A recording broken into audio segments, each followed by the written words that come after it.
नमस्कार। ये आकाशवाणी शिमला है। अब आप प्रभा शर्मा से प्रादेशिक समाचार सुनिए। आज के मुख्य समाचार। मौजूदा वित्त वर्ष में राज्य की आर्थिक विकास दर 7.1% रहने का अनुमान। प्रति व्यक्ति आय 2,35,000 से अधिक। मुख्यमंत्री सुखविंदर सिंह सुक्खू ने कहा, 31 मार्च से पहले 20,000 सरकारी नौकरियां देगी प्रदेश सरकार। अलीखड़ पानी विवाद पर विपक्षी दल भाजपा ने सदन से लगातार दूसरे दिन भी किया वॉकआउट। सरकार से इस योजना को बंद करने की मांग की। और विधानसभा में 10,307 करोड़ से अधिक का अनुपूरक बजट ध्वनिमत से पारित। मुख्यमंत्री कल वित्त वर्ष 2024-25 का बजट करेंगे पेश। अब समाचार विस्तार से। विधानसभा के बजट सत्र के तीसरे दिन आज मुख्यमंत्री सुखविंदर सिंह सुक्खू ने सदन में इस वित्त वर्ष की आर्थिक सर्वेक्षण रिपोर्ट रखी। इस रिपोर्ट में सामने आया है कि विकास दर 7.1% होगी, जो कि पिछले वित्त वर्ष की 6.9% की तुलना में अधिक है। प्रदेश में प्रति व्यक्ति आय 2,35,199 रुपये हो चुकी है। और सुखद बात यह भी है कि पहाड़ी राज्य में गरीबी रेखा से नीचे रहने वाले 4,67,000 लोग कठिन परिश्रम करते हुए गरीबी रेखा से बाहर निकल आए हैं। राज्य की अर्थव्यवस्था में चहुमुखी विकास होने का प्रमाण मौजूदा वित्त वर्ष 2023-24 की आर्थिक सर्वेक्षण रिपोर्ट में सामने आया है। प्रदेश में प्राकृतिक आपदा और बाढ़ के बाद भी विकास का पहिया थमा नहीं और विपरीत परिस्थितियों के बावजूद अधिकांश क्षेत्रों में अर्थव्यवस्था आगे बढ़ी। राष्ट्रीय परिवार स्वास्थ्य सर्वेक्षण पर आधारित गरीबी सूचकांक के अनुसार प्रदेश में हेडकाउंट गरीबी दर घट रही है। रोजगार के मामले में पड़ोसी राज्यों पंजाब, हरियाणा, उत्तराखंड और अखिल भारतीय स्तर से हिमाचल आगे है। सभी उम्र के लिए हिमाचल प्रदेश में श्रमिक जनसंख्या अनुपात 58.6% रहा। प्रदेश में 54.8% महिलाएं पड़ोसी राज्यों व अखिल भारतीय स्तर के 27% की तुलना में आर्थिक गतिविधियों में सक्रिय रूप से भाग ले रही हैं। प्रदेश में कोरोना काल से पहले पर्यटकों की संख्या 1,60,00,000 थी और उसके बाद पर्यटकों की संख्या निचले स्तर पर पहुंच गई थी। लेकिन पिछले साल 1,51,00,000 की तुलना में अभी तक 1,60,00,000 से अधिक पर्यटक प्रदेश के पर्यटन स्थलों में पहुंच चुके हैं। मुख्यमंत्री सुखविंदर सिंह सुक्खू ने कहा है कि सरकार ये सुनिश्चित करेगी कि उद्घाटन और शिलान्यास पट्टिका पर केवल चुने हुए और सरकारी पद पर नियुक्त व्यक्ति के ही नाम अंकित होंगे। भाजपा सदस्य पूर्णचंद ठाकुर के सवाल के जवाब में मुख्यमंत्री ने कहा कि भविष्य में ऐसा नहीं होगा और जहां जहां ऐसा हुआ है उसका पता किया जाएगा। उन्होंने कहा कि यदि पूर्व विधायक के नाम ऐसी पट्टिकाओं पर लगेंगे तो इससे गलत परंपरा शुरू हो जाएगी और इसे रोकना होगा। नेता प्रतिपक्ष जयराम ठाकुर और विधायक राकेश जम्वाल ने भी इस संबंध में प्रतिपूरक सवाल पूछे। जयराम ठाकुर ने पूछा कि सरकारी पद किसे मानते हैं और किसे नहीं, इसको स्पष्ट किया जाए। उन्होंने मुख्यमंत्री आवास और लिफ्ट में लगी पट्टिका को हटाने का मामला भी उठाया। जयराम ठाकुर के प्रतिपूरक सवाल के जवाब में मुख्यमंत्री ने कहा कि उन्होंने ओक ओवर में लगी कोई पट्टिका नहीं हटाई है और यदि हटाई गई है तो उसे दोबारा लगाया जाएगा। मुख्यमंत्री ने कहा कि चयन आयोग हमीरपुर को भंग करने के बाद राज्य चयन आयोग के माध्यम से भर्तियां की जानी हैं, जिसको लेकर शानन कमेटी का गठन किया है। विधायक राकेश जम्वाल द्वारा भर्तियों को लेकर बनाई गई शानन कमेटी की स्टेटस रिपोर्ट और भर्ती प्रक्रिया के संबंध में पूछे गए सवाल के जवाब में उन्होंने ये जानकारी दी। मुख्यमंत्री ने कहा कि भर्तियों में पारदर्शिता सुनिश्चित करने के लिए अब कंप्यूटर बेस्ड टेस्ट करवाए जाएंगे। मुख्यमंत्री ने कहा कि पूर्व सरकार में चयन आयोग हमीरपुर धांधलियों का अड्डा बना हुआ था, इसलिए इसे भंग करना पड़ा। उन्होंने कहा कि सरकार 31 मार्च से पहले 20,000 सरकारी नौकरियां देगी और राज्य चयन आयोग के क्रियाशील होने तक लोक सेवा आयोग के माध्यम से भर्तियां की जा रही हैं। उन्होंने कहा कि पुलिस की परीक्षा भी राज्य लोक सेवा आयोग ही करवाएगा और शारीरिक परीक्षा पुलिस करवाएगी। उन्होंने कहा कि सरकार 1 साल में 1 लाख रोजगार देगी और इसका मतलब ये नहीं कि 1 लाख सरकारी नौकरी देंगे। विधायक राजेंद्र राणा, डॉक्टर जनक राज और विनोद कुमार के संयुक्त सवाल के जवाब में मुख्यमंत्री ने कहा कि बिजली के मीटर की खरीद जारी है और 1 सप्ताह में सभी डिवीजनों में बिजली के मीटर पहुंच जाएंगे।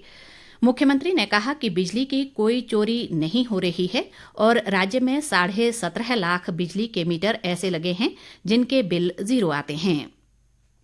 विधायक चंद्रशेखर के सवाल के जवाब में कृषि मंत्री चंद्र कुमार ने बताया कि प्रदेश में सूखे की स्थिति के कारण रबी की फसल को 15% नुकसान पहुंचा है।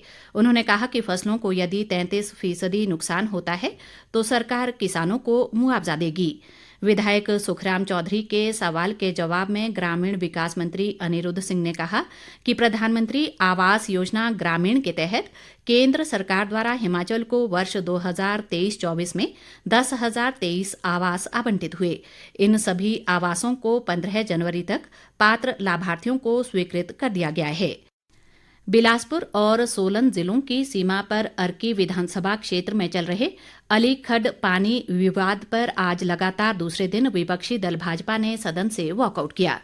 भाजपा ने ये वॉकआउट सरकार द्वारा इस योजना पर काम बंद न करने और विवाद के दौरान हुए लाठीचार्ज की जांच न करवाए जाने व विधायक रणधीर शर्मा सहित अन्य लोगों पर दायर एफआईआर को वापस न लिए जाने के विरोध में किया। भाजपा के रणधीर शर्मा ने नियम 62 के तहत सदन में ये मामला उठाते हुए कहा कि अलीखड्ड पर पहले ही क्षमता से अधिक पेयजल और सिंचाई योजनाएं बन चुकी हैं। इस कारण गर्मियों में इस खड्ड में पानी की कमी हो जाती है और खासकर बिलासपुर जिला के लोगों को बहुत परेशानी झेलनी पड़ती है। इसलिए स्थानीय लोग इस खड्ड से अंबुजा सीमेंट कंपनी और अर्की विधानसभा क्षेत्र के गांवों के लिए पानी दिए जाने का विरोध कर रहे हैं। रणधीर शर्मा ने कहा कि ये मामला राजनीति का विषय नहीं है, बल्कि सभी राजनीतिक दल इस योजना का विरोध कर रहे हैं। उन्होंने कहा कि इस योजना से हर रोज 10 लाख लीटर पानी उठाया जाना है, जो खड्ड में पानी के प्रवाह को कम करेगा। उन्होंने कहा कि इस समस्या से बचने के लिए कोल डैम से पानी उठाया जाना चाहिए, क्योंकि वहां से पानी उठाने की कोई सीमा नहीं है। उन्होंने सरकार से जनहित को ध्यान में रखते हुए अलीखड्ड से पानी की योजना को बंद करने की मांग की। संसदीय कार्य मंत्री हर्षवर्धन चौहान ने इस मुद्दे पर सरकार का पक्ष रखते हुए कहा कि अलीखड्ड परियोजना पर 108 लाख रुपए खर्च हो चुके हैं और योजना से अलीखड्ड के बहाव पर कोई असर नहीं पड़ेगा। हर्षवर्धन चौहान ने कहा कि अलीखड्ड विवाद मामले में दर्ज एफआईआर रद्द नहीं होगी और कानून के अनुसार कार्रवाई होगी। उन्होंने कहा कि पुलिस रणधीर शर्मा के पास उन्हें पीटने नहीं गई थी, बल्कि रणधीर शर्मा खुद भीड़ के साथ योजना स्थल पर आए थे और सरकारी संपत्ति को बचाने के लिए पुलिस को बल का प्रयोग करना पड़ा। उन्होंने कहा कि रणधीर शर्मा को इस मामले में कानून अपने हाथ में लेने के बजाय अदालत जाना चाहिए था। मुख्यमंत्री सुखविंदर सिंह सुक्खू द्वारा कल विधानसभा में वित्त वर्ष 2023-24 के लिए प्रस्तुत किया गया 10,307 करोड़ 59 लाख रुपए का अनुपूरक बजट आज सदन में ध्वनिमत से पारित हो गया। मौजूदा वित्त वर्ष के लिए अनुपूरक अनुदान मांगों की ये पहली और अंतिम किश्त है।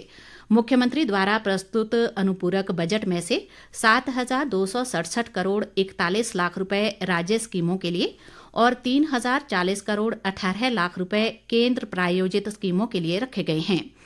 मुख्यमंत्री कल सदन में आगामी वित्त वर्ष 2024-25 का बजट प्रस्तुत करेंगे।